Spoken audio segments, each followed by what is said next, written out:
This is just a quick disclaimer before the video starts.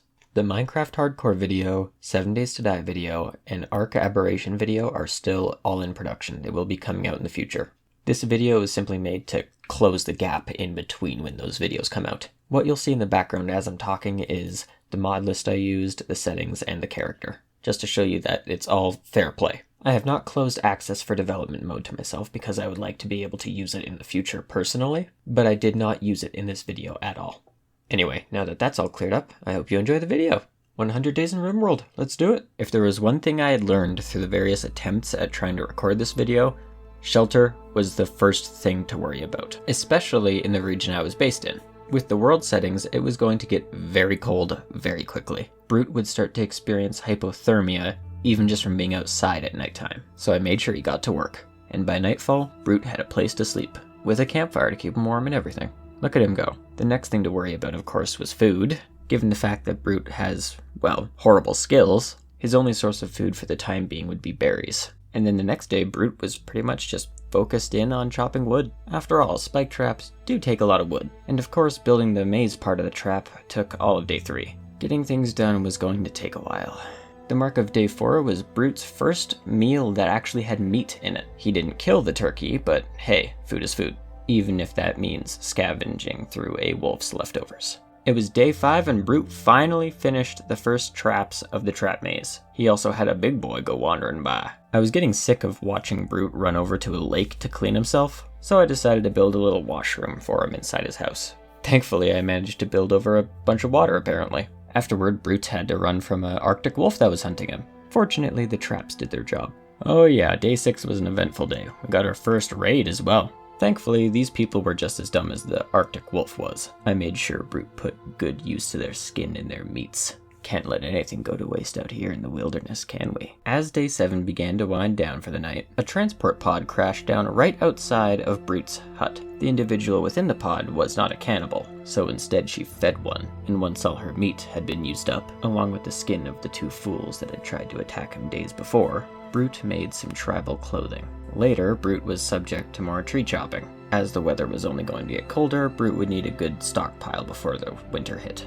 On day 10, I decided that no, I was in fact not going to save the wood, like a smart man would do.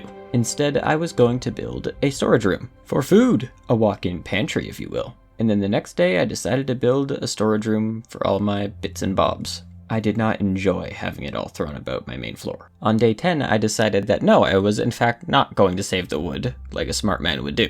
Instead, I was going to build a storage room for food, a walk-in pantry if you will. And then the next day, I decided to build a storage room for all my bits and bobs. I did not enjoy having it all thrown about my main floor. Floors! Glorious barnwood floors! No longer shall Brute fester amongst the insects in the dirt. More fools running to their death means more food for Brute. More human steak, anyone? If that doesn't suit your fancy, now that Brute can hunt, he can get you whatever you please. Angry meat sack go. He now rests comfortably within the skin of his fallen foes. Good.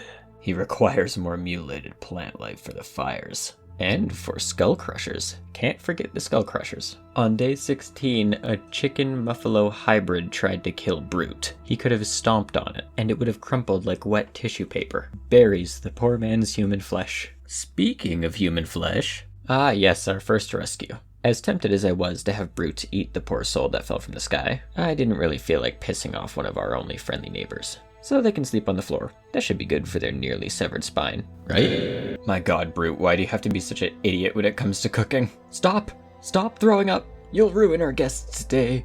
The 19th day, Brute pretty much just hauled wood all day, and then afterward he made himself a pelt coat to prepare himself for the winter that was coming. And he was styling when he was done. Oh boy, here we go. Day 21. This was when I realized things were going to get a bit more difficult during this playthrough. I had no idea that this playthrough would be the one to succeed in getting through 100 days. The furthest I had gotten up until now was maybe day 60, day 65. And the one thing I knew from all of those attempts was that winter sucked with this type of playthrough. Because not only do you have one colonist, but that means if anything happens to that colonist, they are doomed. Their hypothermia gets too bad, dead. They get knocked down from wounds or blood loss, dead. They have a mental break that lasts too long and they wander outside for too long. Dead. I would have to be playing very carefully from here on out. So I started day 22 by butchering some pigs. One of the only advantages that winter provides is the low temperature. Like, don't get me wrong, it has caused one too many of these runs to end, but it will also be keeping my food from rotting. And given with how many corpses I had stockpiled up, food would be able to be stretched a long way throughout this winter. But there wasn't only that. Brute now had a human skin backpack. He had the premium drip. And if the others didn't agree with him, well, they'd be dripping something real soon. It's hunting spree time! Gotta kill all the animals before they run away. Who would have thought being high on smoke leaf while having food poisoning? Not a good combo. More raiders, more flesh to make backpacks out of. On day 26, Brute had a squirrel self-tamed to him. I'm not gonna say I slaughtered it, but if it doesn't show up later, you know what happened to it. Another friendly sky person. To the floor with you. A trading caravan. Quickly, Brute. Sell the human skin backpacks. More food poisoning. I swear, Brute, it's like you're cursed with incompetency. Day 29 provided Brute with the opportunity to deconstruct an old steel ruin for some steel to make a research bench. So that's what he did. Day 31, and the sun rises on the trees that Brute has come to chop. By now, his skills had actually progressed quite a bit. He requires more wood. He hungers for it. An invisible lion? It is no match for Brute's genius. And by the end of day 34, Brute has begun researching stone cutting. Day 35 started by Brute cleaning the remaining blood off his doorstep from a raid, as well as a chunk of spacecraft falling next to his house. And then the next day started with a double event. At first it was a Scaria-infected chicken wolf thing, and then it was a mad muffalo. Both, of course, were taken out by the trap system. Apparently you have to cram books to learn how to cut stones. The Mad Muffalo of day 36 got me thinking. Brute was set up with a plain leather coat and a plain leather hood, which, mind you, they're useful, they keep him safe from the cold, but Muffalo fur, blue fur, is a lot better. So I went out to test the water. What? Brute had 8 Muffalo charging at him all at the same time. So of course I sent him running back home with the Muffalo hot on his tail. Luckily for both him and I, he managed to get into the trap maze safely. The traps managed to kill 6 of the Muffalo, but 2 of them were left. So I just sort of confined Brute to the inside of his hut until they were no longer angry at him. So naturally, the next day was pretty much just spent recovering from losing all of my traps, as was the day after that. It took Brute until the end of day 41 to rebuild all those traps. He could have died in that period of time, where he had no defenses. I can't help but feel I got incredibly lucky through this playthrough. But on day 42, I began the construction of a little rudimentary prison cell. Now, why would a cannibal need a prison cell, you may ask? Well, that's because I realized one cannibal cannot survive alone. At least not this one. Not for more than 100 days, probably. And I am allowed to recruit other people, only downside being they have to be a cannibal as well. And that means I'd either have to capture someone from a friendly faction, which just isn't going to happen, let's be honest, or I have to get lucky enough to get a cannibal raider, either crashing from the sky or attacking me. And if they attack me, then I have to get lucky enough for them not to die from the traps. I was really just hoping Lady Luck would throw me a bone here. But come day 43, Brute had a full set of winter gear made out of blue fur, save for his human skin backpack and tribal wear, of course. Can't get rid of those. Day 44 was pretty much just more bookworming. Gotta get those research points in. As was day 45. That was until a random person asked for refuge at Brute's camp. And well, they weren't a cannibal, so to the chopping block with them. They were going to contribute to the colony one way or another, alive or dead. Another day, another human steak. The wood chopping never ends. Nor do the stream of idiots that walk right into Brute's traps. Day 48 was the day that Brute had finally finished researching stone cutting. So now he had to store up stone bricks to be able to fully convert his little shack into a stone fortress. Not getting this place burnt down anytime soon. Brute then spent the next 2 days slowly rebuilding his base into stone. It was just the interior walls, but that was a start. Since nothing really happened on day 51, I just want to take this time to thank all of you who are still here watching the video. This channel has seen an explosion in growth over the last few weeks, and it has been absolutely incredible to see. I've got a few bigger projects coming out, as you've probably seen if you've looked at my community tab, but I want to start pumping out some easier content. Just some shorter videos I can do in between the bigger projects. So if you're all enjoying the short form video, let me know in the comments. Transport pod crash? More like care package. And another. Cassandra really is just sending me food, isn't she? I did get another transport pod crash actually, but this time I ended up imprisoning the person that crashed onto my land. Not because she was a cannibal, because she wasn't, but so Brute could use her as a test dummy to increase his medical skill. Another raid. These people never learn, do they? If you keep sending people to attack someone and none of them come back, I think you should stop. Trading! More food poisoning. Burning the clothes of the dead.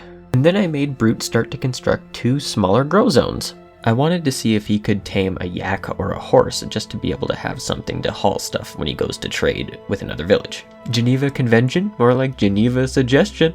And then on day 58, it was finally warm enough to plant the first row of hay. Construction continues as normal. And then Brute spent day 60 making arrows for a longbow he had bought from a passing caravan.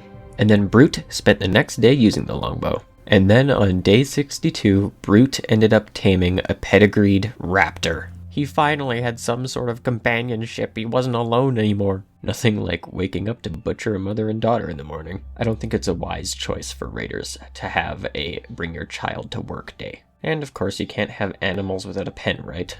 There's nothing quite like playing with rocks for an entire day. And the next day. And the next day.